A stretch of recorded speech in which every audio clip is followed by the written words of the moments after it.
Hello everyone, how are you my dears? I hope that you all lovely guys will be good. This is Sabah and welcome to my channel The Pioneer Away Taylor. Hello guys, how are you all? So let's start the lesson Dust of Snow. Guys, this is a Robert Frost poem.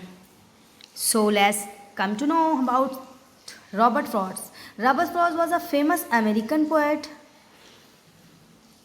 as I had told you before. He was born in San Francisco on March 26, 1874. San Francisco में 26 मार्च 1874 को इनका जन्म हुआ था. His father belonged to New England and his mother was a Scottish immigrant from Edinburgh.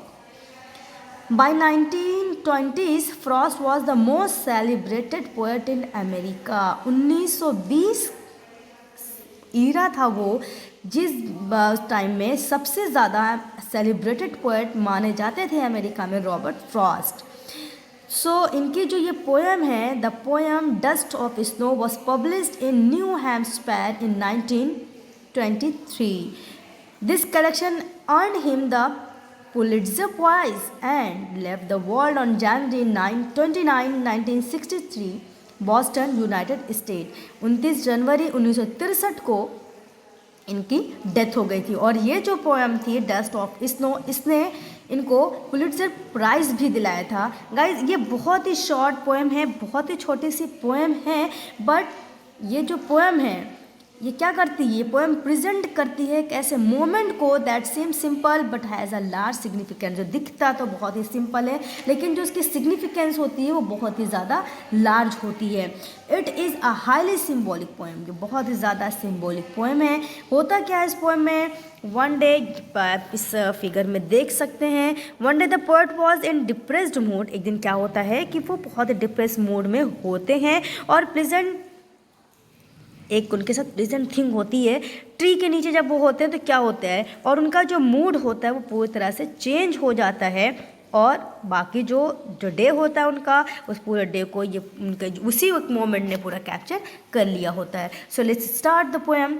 The way a crow shook down on me the dust of snow from a hemlock tree. होता क्या है कि जो poet हैं वो एक पेड़ के नीचे लेटे हुए हैं जिस पेड़ का नाम है hemlock tree.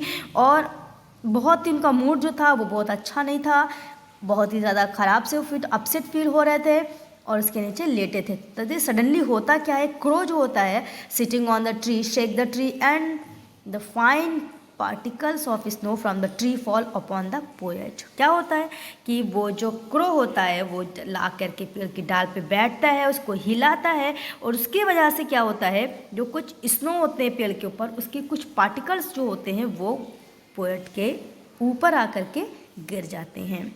Has given my heart a change of mood and saved some part of a day I had rued. तो वो जो सॉफ्ट टच होता है, कोल्ड टच जो स्नो का होता है, वो क्या होता है, पोएट के मूड को पूरी तरह से चेंज कर देता है. सैड टू हैप्पी, वो जो अभी तक सैड फील कर रहा था वो खुश हो जाता है. एंड स्टार्ट फीलिंग रिफ्रेश, और उसको ऐसा लगता है पोएट को कि वो पूरी तरह से रिफ्रेश हो गए हैं. So guys, in this way a simple moment proves to be very significant and save the rest of the day of the poet from being wasted or ended in regret. ये छोटा सा एक moment जो देखने में बहुत ही छोटा सा था, वो एक सिग्निफिकेंट आपको मोमेंट देता है, प्रूव करता है कि कोई भी छोटी सी चीज़ हमारे मूड को चेंज कर सकती है, हमारे डे को बना सकती है. तो ये थी बहुत ही एक सिम्बॉलिक पोएम. हमारे साथ भी गैस कुछ होता है, हमारा मूड ख़राब हो जाता है, लेकिन अगर हमारा कोई फ्रेंड हमारे साथ आ जाता है, उसके साथ हम बातचीत कर लेते हैं तो आप देखते हैं हमारा मूड चेंज हो जाता है. तो ये देखने में तो बहुत छोटी सी चीज़ होती है, लेकिन वो हमारे ऊपर जो इफ़ेक्ट डालती है वो बहुत डीप होता है. यही बताना चाहा है डस्ट ऑफ स्नो में रॉबर्ट फ्रॉस्ट ने. So this is from my side. Take care, bye bye. This is from my side and I hope that you guys must have understood this lesson very well. Guys, if you don't subscribe my channel, please subscribe and press the bell icon to get new videos. Hit like button and comment and share more and more. Take care. Bye bye. Have a nice day.